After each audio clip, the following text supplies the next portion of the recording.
bohong.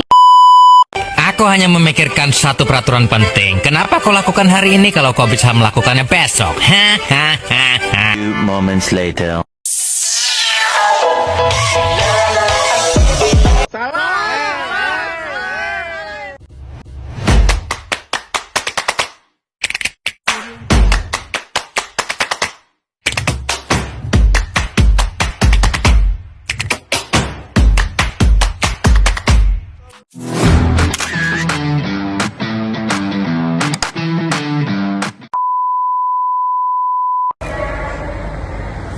Bismillahirrahmanirrahim. Assalamualaikum warahmatullahi wabarakatuh.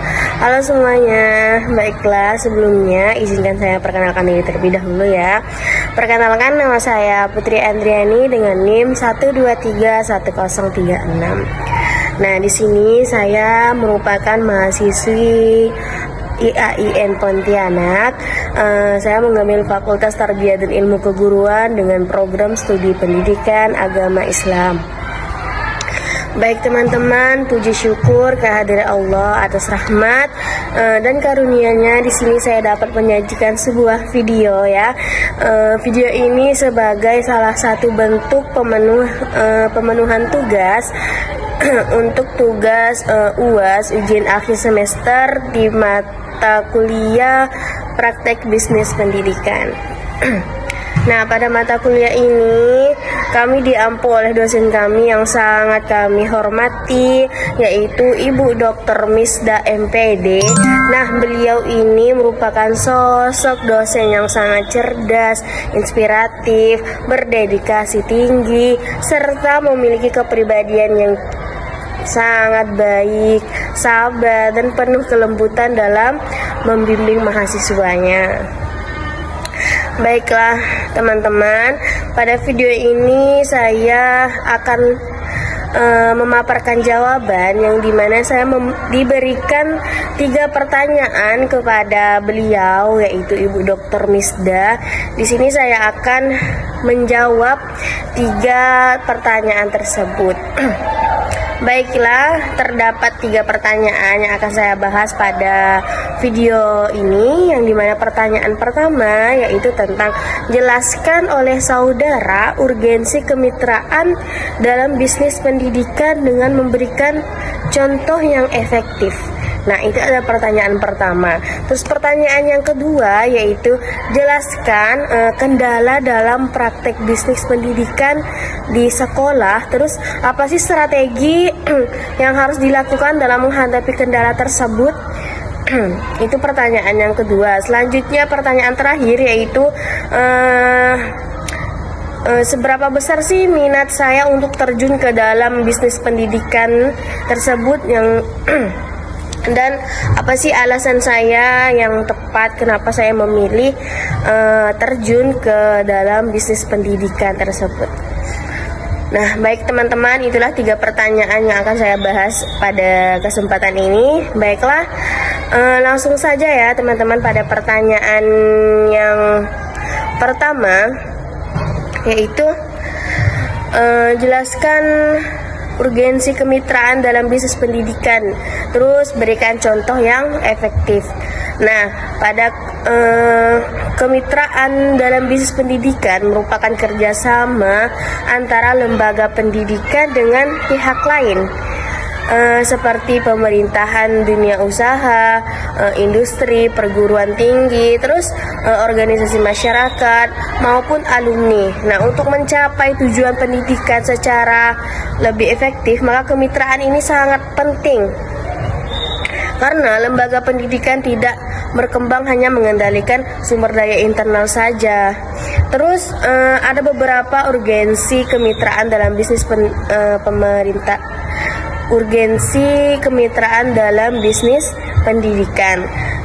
Di antaranya itu adalah meningkatkan kualitas pendidikan melalui dukungan fasilitas seperti teknologi, terus apalagi ya, terus tenaga ahli. Nah, seperti itu. Terus yang kedua itu menambahkan sumber pendanaan kan, sehingga program pendidikan itu dapat berjalan berjalan lebih optimal seperti itu. Terus selanjutnya ada seperti mengembangkan kompetensi peserta didik sesuai dengan kebutuhan dunia kerja seperti itu. Itu adalah urgensi dalam bisnis pendidikan. Ada tiga yang saya ambil. Terus apa sih contohnya? Contoh kemitraan yang bisa efektif seperti gimana ya? Seperti sebuah madrasah bekerja sama dengan perguruan tinggi untuk mengadakan pelatihan literasi digital bagi guru dan juga bagi siswa juga bisa seperti itu. Selain itu, madrasah kan juga bermitra dengan bank syariah untuk memberikan edukasi mengenai pengelolaan keuangan syariah kepada peserta didik. Nah, kerjasama ini memberikan manfaat bagi semua pihak karena siswa akan memperoleh pengetahuan baru, guru juga dapat meningkatkan kompetensinya, dan mitra dapat menjalankan program pengabdian kepada masyarakat setempatnya. Nah, seperti itu untuk pertanyaan pertama. Terus kita lanjut ke pertanyaan kedua, yang dimana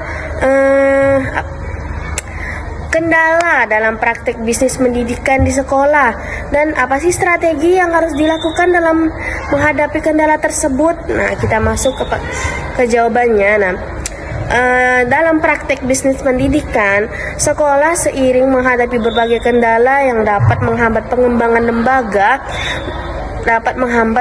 lembaga. Di sini ada beberapa kendala yang harus dihadapi. Yang pertama, ada keterbatasan dana untuk mengembangkan program pendidikan seperti itu. Terus ada kurangnya kemampuan manajemen dalam mengelola usaha ataupun bisnis sekolah. Terus adanya rendahnya kemampuan guru atau tenaga pendidikan dalam bidang kewirausahaan. Yang selanjutnya yaitu persaingan dengan lembaga pendidikan lain yang menawarkan fasilitas lebih lengkap. Apa sih strategi yang dapat mengatasi hal-hal kendala tersebut? Nah, dalam hal kendala tersebut kita dapat menjalin kemitraan dengan pemerintahan, terus dunia usaha dan alumni untuk memperoleh dukungan pendanaan ataupun pembinaan gitu, seperti itu. Selanjutnya apa sih? Terus meningkatkan kompetensi kepada sekolah, terus guru dan tenaga kependidikan melalui seperti pelatihan manajemen dan kewirausahaan. Terus membangun unit usaha sekolah yang sesuai dengan potensi dan kebutuhan masyarakat seperti koperasi, terus kantin. Bukalah kantin-kantin sehat seperti itu kan, ataupun jasa-jasa pelatihan. Terus kan zaman sekarang ini kan sudah maju dari zaman digital. Jadi kan kita harus memanfaatkan teknologi digital untuk untuk promosi sekolah, terus untuk administrasi dan untuk pembelajaran. Nah, seperti itu strategi untuk menghadapi kendala yang sering dihadapi. Terus kita lanjut ke pertanyaan yang terakhir, yaitu pertanyaan ketiga. Apa sih pertanyaannya? Seberapa besar minat saya untuk terjun ke dalam bisnis pendidikan? Apa sih alasan saya seperti itu kan? Nah, saya memiliki minat yang cukup besar untuk terjun ke dalam bisnis pendidikan ini karena bidang ini tidak hanya memberikan manfaat ekonomi, tetapi juga menjadi sarana untuk berkontribusi dalam meningkatkan kualitas pendidikan dan mencerdaskan masyarakat seperti itu. Apa sih alasan saya sehingga saya tertarik pada bisnis pendidikan ini? Yang dimana pendidikan ini merupakan investasi jangka panjang yang sangat dibutuhkan oleh masyarakat. Terus dari itu saya tertarik dengan bisnis pendidikan ini. Terus sebagai mahasiswa juga ya, saya ingin menerapkan ilmu yang telah dipelajari dalam bentuk usaha pendidikan sehingga dapat bermanfaat untuk kedepannya lagi.